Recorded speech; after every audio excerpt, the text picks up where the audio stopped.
For some people, life is an opportunity for enjoyment. And before they breathe the last breath, they want to enjoy the maximum. But unfortunately, the heart within remains empty and unfulfilled. For many others, life is like the candle.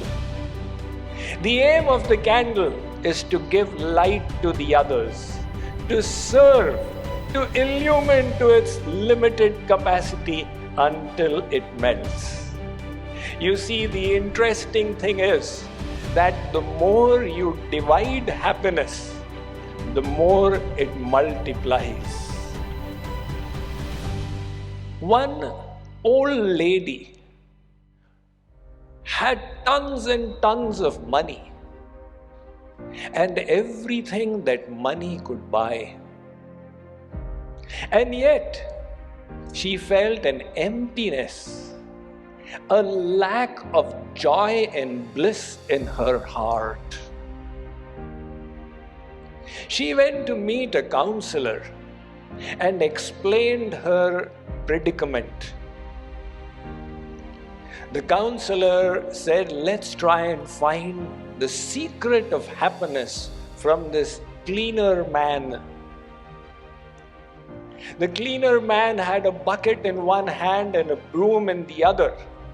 The counselor requested him to come over to his office.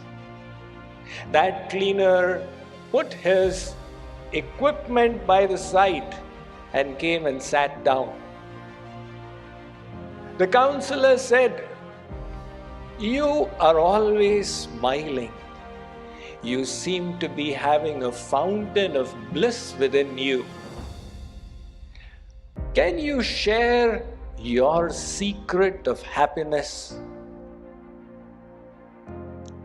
This man said, "Sir, 2 years ago, I felt my life was so shattered, it had completely fallen apart. My wife, since the last 44 years, had just passed away with cancer. And my only son, a month later, died in a car accident. I myself was besieged by a variety of diseases, and I didn't know how to drag my feet from one day to the next. Happiness seemed a far cry away.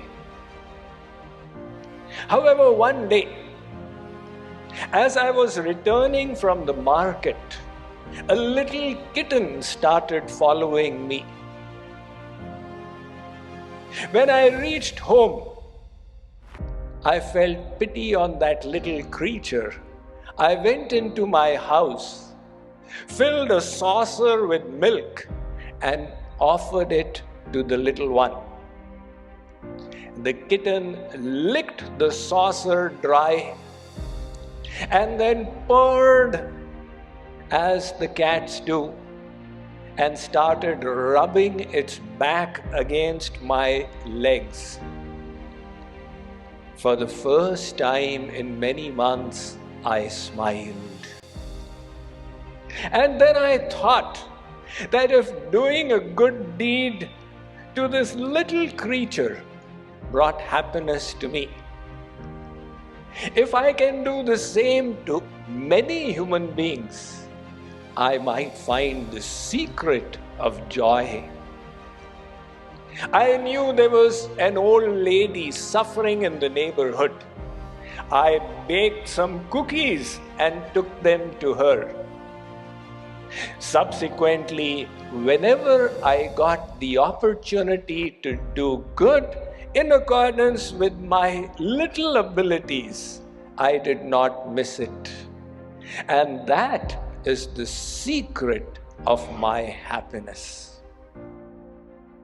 There's a very strong message here.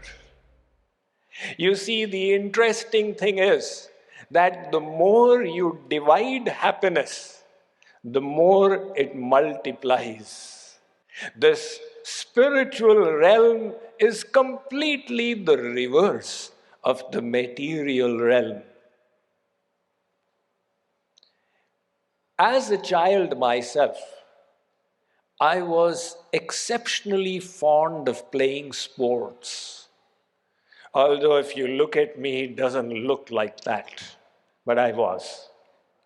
And then in grade 8, I played so much of football, which the Americans call soccer, but we used to call football, that my ligament snapped and I had to give up that game. And then from grade 8 onwards, I switched to tennis. And 5 years in college, I kept on playing. Although occasionally I would make it into the team, whenever I went for inter-college tournaments, I would invariably lose.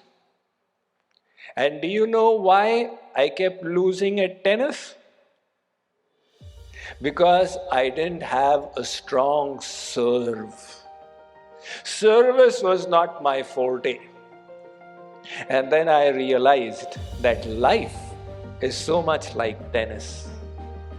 The secret of a successful life is to learn the art of service. And I said, I failed at tennis, but I must not fail at life. You see, some people look on life as an ice cream cone. The ice cream cone is extremely enjoyable, but it melts in a little while. And the goal then is to enjoy it before it's finished. For some people, life is an opportunity for enjoyment. And before they breathe the last breath, they want to enjoy the maximum. But unfortunately, the heart within remains empty and unfulfilled. For many others, life is like the candle. The aim of the candle is to give light to the others, to serve, to illumine to its limited capacity until it melts. Life too is an opportunity for service.